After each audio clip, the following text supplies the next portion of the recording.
ഒഡീഷയിലെ ജലേശ്വറിൽ മലയാളി വൈദികർക്കും കന്യാസ്ത്രീകൾക്കും നേരെയുണ്ടായ ആക്രമണങ്ങളെ CBCI അപലപിച്ചു. അധ്യക്ഷൻ മാർ ആൻഡ്രൂസ് താഴത്ത് ഇത് സംബന്ധിച്ച് പ്രസ്താവന നടത്തി. ക്രൈസ്തവർ തുടർച്ചയായി ആക്രമിക്കപ്പെടുന്നതിൽ ശക്തമായ നടപടി വേണം. മതന്യൂനപക്ഷങ്ങൾക്ക് ഭയമില്ലാതെ ജീവിക്കാനുള്ള സാഹചര്യം ഉണ്ടാക്കേണ്ടത് ഭരണാധികാരികളുടെ ഉത്തരവാദിത്തമാണെന്നും മാർ ആൻഡ്രൂസ് താഴത്ത് പറഞ്ഞു. ഇന്ത്യൻ ഭരണഘടന കാത്തുസൂക്ഷിക്കാൻ സർക്കാരുകൾ നടപടിയെടുക്കണം. അത് കേന്ദ്രമാണെങ്കിൽ സംസ്ഥാനം, എല്ലാ രാഷ്ട്രീയ പാർട്ടിക്കാരും അതിനുറപ്പാക്കണം.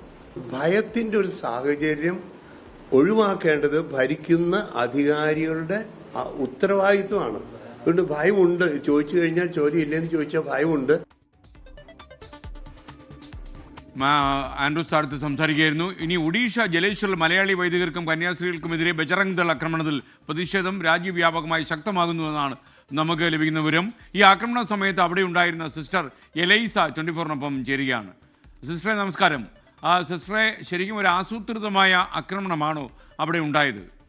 തീർച്ചയായിട്ടും, അല്ലെങ്കിൽ അവർ പെട്ടെന്ന് ചാനലൊന്നും വരത്തില്ലല്ലോ. അല്ല, ഈ ആക്രമണം എന്ന് പറഞ്ഞാൽ അവർ നിങ്ങൾക്ക് കാര്യമായി എന്തെങ്കിലും പരിക്കേൽപ്പിക്കുന്ന രീതിയിലായിരുന്നോ അതോ ഒരു ഭീഷണിയായിരുന്നോ? അവര് ഞങ്ങളുടെ കാറ്റക്കിസ്റ്റിനെ ക്രൂരമായി മർദ്ദിക്കുകയും അവര് അദ്ദേഹം ഇട്ടിരുന്ന വസ്ത്രം വലിച്ചു കീറുകയും ഉപയോഗിച്ച് വണ്ടി ഓടിച്ചിരുന്ന ബൈക്കിന്റെ ഓയില് ഊറ്റിക്കളയുകയും ചാവി എടുത്തുകൊണ്ട് പോയി അത് ബൈക്ക് എടുത്തെറിയുകയൊക്കെ ചെയ്തു. അതിനുശേഷം വൈദികരെ അടിക്കുകയും അവരുടെ ഡ്രൈവറിന്റെ ഫോണും അച്ഛന്മാരുടെ ഫോണും ഒക്കെ എടുത്തുകൊണ്ട് പോയി.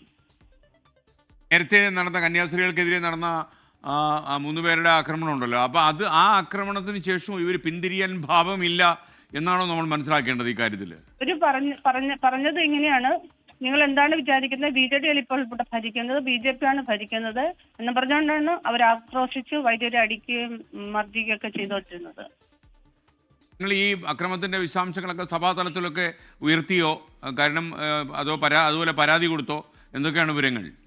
പരാതി കൊടുത്തോ എന്ന് എനിക്ക് അറിഞ്ഞുകൂടാ. കാരണം അത് പാരിഷ് പ്രസിഡന്റിനോട് ചോദിച്ചാലേ അറിയാൻ പറ്റത്തുള്ളൂ. അവർ വേണ്ട ക്രമീകരണങ്ങൾ ചെയ്യുമെന്ന് തോന്നുന്നു. കാരണം അധികാരികളൊക്കെ ഇന്നലെ ഇവിടെ വരികയും സംസാരിക്കുകയും പാരിഷിലുള്ള ആൾക്കാരോട് സംസാരിക്കുകയൊക്കെ ചെയ്യുന്നുണ്ടായിരുന്നു. അതിനെക്കുറിച്ചുള്ള കാര്യമായ കാര്യമൊന്നും എനിക്ക് അറിഞ്ഞുകൂടാ. സിസ്റ്റർ, നിങ്ങളെ കുറിച്ചൊക്കെയുള്ള ആരോപണം നിങ്ങൾ മതപരിവർത്തനത്തിന് ആളുകളെ പ്രേരിപ്പിക്കുന്നു, ആളുകളെ കടത്തിക്കൊണ്ടുപോകുന്നു, ഇങ്ങനെയൊക്കെയാണല്ലോ ബജറംഗ് ദൾ ആൾക്കാർ പറയുന്നത്. അപ്പോൾ നിങ്ങൾ ഏത് മേഖലയിലാണ് പ്രവർത്തിക്കുന്നത്? എന്താണ് നിങ്ങളിപ്പോൾ അവിടെ ചെയ്തുകൊണ്ടിരിക്കുന്നത്? ഞങ്ങൾ മതപരിവർത്തനം എന്നൊരു കാര്യത്തിലേക്ക് ഞങ്ങൾ പോയില്ല. ഞങ്ങളുടെ അവിടെ മരിച്ച ആൾക്കാരുടെ പ്രാർത്ഥനയ്ക്ക് വേണ്ടി പോയിട്ട് ഞങ്ങൾ പ്രാർത്ഥന എല്ലാം കഴിഞ്ഞ് തിരിച്ചു വരുമ്പോഴാണ് ഇവര് ഞങ്ങളെ വഴിക്ക് വെച്ച് ഞങ്ങളുടെ വെഹിക്കിള് ബ്ലോക്ക് ചെയ്തത്. എന്നിട്ട് അവര് ഞങ്ങളെ മർദ്ദിക്കുകയൊക്കെ ചെയ്തത്. മതപരിവർത്തനം ചെയ്യുന്നു എന്ന് പറഞ്ഞുകൊണ്ടാണ് ഞങ്ങളെ ഉപദ്രവിച്ചത്. അല്ല, അവർക്ക് അങ്ങനെ സംശയം വരാൻ കാരണം എന്താ? അതോ അവര് ചുമ്മാ ഒരു കണക്കൂട്ടൽ അങ്ങ് ചെയ്തതാണോ?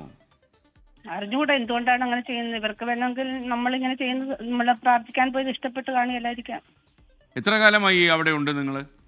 ഞാനിവിടെ ഒരു 18 വർഷമായിട്ടുണ്ട്. 18 കൊല്ലമായിട്ട് പരിചയമുണ്ട്. അപ്പോൾ ഇവരുടെ ഈ അക്രമം എന്ന് പറഞ്ഞാൽ കാര്യമായിട്ട് എന്തെങ്കിലും സംഭവിച്ചോ? അതോ അച്ഛന്മാരെയും കാറ്റക്കിസ്റ്റിനെയൊക്കെ അടിക്കുകയൊക്കെ ചെയ്തു.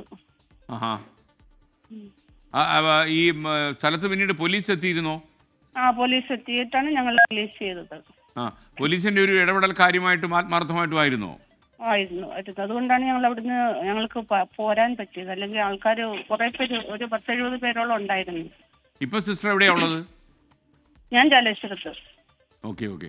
എന്തായാലും സിസ്റ്ററോട് സംസാരിക്കാൻ പറ്റിയതിൽ സന്തോഷം. Thank you.